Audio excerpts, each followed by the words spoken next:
Hello friends, कैसे हैं आप सभी। मैं अश्विन मिश्रा आप सभी का स्वागत करता हूं अपने यूट्यूब चैनल एडू बाहुबली पर। फ्रेंड्स, अभी रात के करीब 10:15 बज रहे हैं। मैं डिनर कर लिया हूं और वॉकिंग से भी आ गया हूं। अब मैं बीपीएससी 17 की प्रिपरेशन के लिए क्वेश्चन बैंक को रिवीजन करूंगा। आज ये पार्ट 1 वीडियो होगा। तो जो भी व्यूअर्स मेरे चैनल पर जुड़ना चाहते हैं, बीपीएससी 17 के जो बैठना चाहते हैं इस बार, वो जुड़ सकते हैं मेरे चैनल से। तो ये फ्रेंड्स देखिए, क्वेश्चन बैंक है बीपीएससी 17 का। बहुत अच्छी किताब है। इसमें लगभग 38वीं बीपीएससी से लेकर 69वीं बीपीएससी तक का जितना भी क्वेश्चन पूछा गया है, इसमें आप देख सकते हैं सारे क्वेश्चन दिए गए हैं। और इसमें मैं पार्ट 1 वीडियो होगा, आज से मैं इसको डिस्कस करूँगा आप सभी के साथ। तो काफ़ी हेल्पफुल होगा आप सभी के लिए जो भी बीपीएससी 17 का एग्ज़ाम देने वाले हैं। और मैं भी इस बार देने वाला हूँ बीपीएससी 17 का एग्ज़ाम। जैसा कि आप सभी को पता है, बीपीएससी 17 का भी फॉर्म अभी नहीं भराया है, तो प्रिपरेशन तो अभी शुरू से ही करना होगा फ्रेंड्स। तो चलिए फ्रेंड्स, एक एक करके सभी क्वेश्चन को डिस्कस करेंगे। ये पार्ट 1 वीडियो होगा आप सभी के लिए। तो जो भी चैनल पर जुड़ना चाहते हैं जुड़ सकते हैं, और रोज़ इस तरह के पार्ट बाय पार्ट वीडियो आपको मिलते रहेगा। बीपीएससी 17 का एकदम प्रिपरेशन बढ़िया से करना है फ्रेंड्स। तो चलिए चलते हैं क्वेश्चन बैंक में क्वेश्चन को डिस्कस करने के लिए। तो आइए फ्रेंड्स, यहाँ आप देख सकते हैं भारतीय इतिहास का जो पहला सेक्शन है, प्राचीन भारत का इतिहास। यहाँ पर जो फ्रेंड्स है, भारत में पशुपालन एवं कृषि के प्राचीनतम साक्ष्य प्राप्त हुए हैं। तो फ्रेंड्स, ये क्वेश्चन पूछा गया था 2018 के प्री में बीपीएससी 64वां जो एग्ज़ाम हुआ था बीपीएससी का, उसके प्री एग्ज़ाम में ये क्वेश्चन पूछा गया था, भारत में पशुपालन एवं कृषि के प्राचीनतम साक्ष्य कहाँ से प्राप्त हुए। यहाँ पर देखिए फ्रेंड्स, क्वेश्चन काफ़ी डीपली पूछा जाता है। तो डी नंबर इसका सही आंसर है। डी में आंसर है मेहरगढ़ से। लेकिन ये केवल याद करना केवल जो है आसान नहीं होगा एग्ज़ाम के लिए, क्योंकि बीपीएससी एक टफेस्ट एग्ज़ाम है। और इसको हमको अब एक्सप्लेनेशन पर भी ध्यान देना होगा फ्रेंड्स, क्योंकि एक्सप्लेनेशन से भी बहुत सारे क्वेश्चन मिलेंगे। हर बार एक ही तरह के प्रश्न नहीं होते हैं। तो आइए एक्सप्लेनेशन में क्या दिया हुआ देखते हैं। भारतीय उपमहाद्वीप में पशुपालन एवं कृषि का प्राचीन स्थल मेहरगढ़ को माना जाता है। तो देखिए फ्रेंड्स, यहाँ पर कहा जा रहा है कि भारतीय उपमहाद्वीप में पशुपालन एवं कृषि का जो प्राचीन स्थल है वो मेहरगढ़ को माना जाता है। तो फ्रेंड्स याद रखेंगे हम लोग, मेहरगढ़ जो है वो भारतीय उपमहाद्वीप में पशुपालन एवं कृषि का प्राचीन स्थल है, जो लगभग 7000 से 5500 ईसा पूर्व के मध्य मानव बसाव का क्षेत्र भी था। कुछ विद्वान मेहरगढ़ में पशुपालन का काल 8500 ईसा पूर्व से मानते हैं। तो बीपीएससी हर बार क्वेश्चन को कैंडिडेट कुछ और मारते हैं, बीपीएससी कुछ और आंसर भी दे सकती है। तो नवीनतम खोजों के आधार पर भारतीय उपमहाद्वीप में प्राचीनतम कृषि साक्ष्य वाला स्थल उत्तर प्रदेश के संत कबीर नगर जिले में स्थित लहुरा देव है। यहाँ से 9000 ईसा पूर्व से 7000 ईसा पूर्व के मध्य चावल के साक्ष्य प्राप्त हुए हैं। उल्लेखनीय है कि इस नवीनतम खोज के पूर्व भारतीय उपमहाद्वीप का प्राचीनतम कृषि साक्ष्य वाला स्थल मेहरगढ़ के बलूचिस्तान, जो कि पाकिस्तान में स्थित है, यहाँ से 7000 ईसा पूर्व के गेहूं के साक्ष्य भी मिले हैं। इसके साथ ही चावल के साक्ष्य वाला स्थल को कोल्डी हुआ।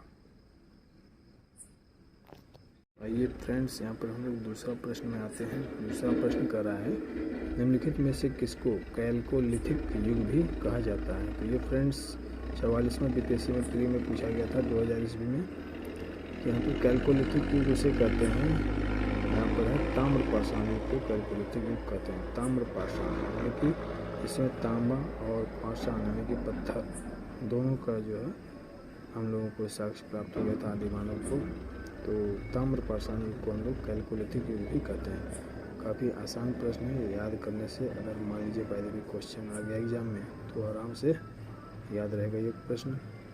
कैल्कोलिथिक युग भी कहा जाता है किसे, ताम्रपाषाण युग को। चलिए फ्रेंड्स आते हैं 3 इसके एक्सप्लेनेशन को भी पढ़ लेते हैं, कुछ और मिल जाए हम लोगों को। ताम्र पाषाण युग को कैलकुलेटिव युग भी कहा जाता है। जिन संस्कृतियों में तांबे के औजारों के साथ ही पत्थर के बने हुए उपकरणों का प्रचलन मिलता है, उन्हें प्रायः ताम्र पाषाणिक संस्कृतियाँ कहा जाता है। यहाँ पर एक फ्रेंड्स हमें एक चीज़ और याद हो गया, यहाँ पर ताम्र पाषाणिक संस्कृतियाँ भी इसे कहते हैं। आइए फ्रेंड्स 3 नंबर प्रश्न क्या कर रहे हैं। हड़प्पा में मिट्टी के बर्तनों पर सामान्यतः किस रंग का उपयोग हुआ था।